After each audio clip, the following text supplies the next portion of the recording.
Salam Aygul, axşamın xeyir qardaş. Nə tərsən, nə var, nə yox? Qaqa, sağa dedim o 140 baş şişək bax budur.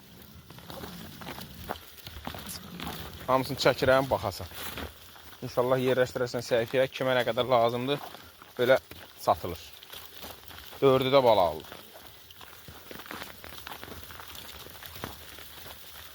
Nə var, maşallah. Hamısı biri-birindən gözəl ceyran.